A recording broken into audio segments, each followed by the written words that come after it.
Okay guys, I'm gonna do a little video on my Three Waters Big Fish 108.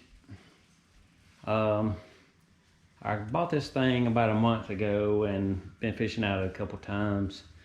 And man, you talking about stable. This thing is really stable, and the reason it's so stable is because of the tri-hole design right there. And I used to fish out of the Vive Yellowfin 100. I could stand up in it and fish, but it was a little wobbly, but it was super light, so I could tote it by myself to wherever I needed. But this one here, it's about a little over 100 something pounds, so it's kind of tough to get around. I actually went to go pick up the Big Fish 120, and when I seen this one here, I had to have it. And I bought it from these guys in Birmingham, the Yak Shack. Super nice dude. He knew what he's talking about. He talked me into getting this one because of this right here, the pedal drive. And man, I'm glad I did, because it's night and day with a pedal drive. You don't have to pick up the paddle and paddle. You can just keep on fishing and pedal with your feet.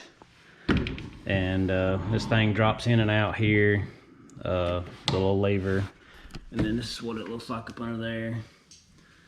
And that right there is what makes this boat. That and the stability of this thing is unreal. Like, I was out in the river the other day and it was super choppy, and it didn't even feel like it was choppy at all.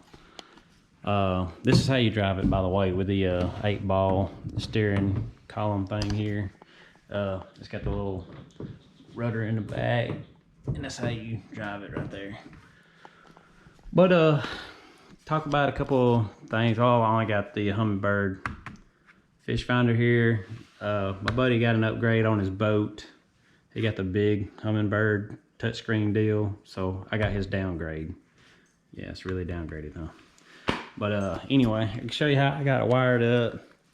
I got the wires that run through here, and it just goes down the side. I didn't want to drill a hole in the boat because, you know, I just got it, so couldn't do that. But in here's my battery box and the hatch. Just undo those two tabs, pull it up. And then I got my little battery box I built here. And I got this little voltmeter on here. It does a USB. You can charge your phone or your GoPro or whatever you need to do there. And it tells you how many volts, of course, which I think is pretty cool. But it's just got this one plug. You unplug it here, and then this goes to the fish finder. If you want to take this inside your house or whatever, put it inside your truck. It's easy to move in and out. On and off switch here. And this is what it looks like inside. It's got your battery in there. And I have I think it's a Game Winner fish finder, or a battery I bought from Academy.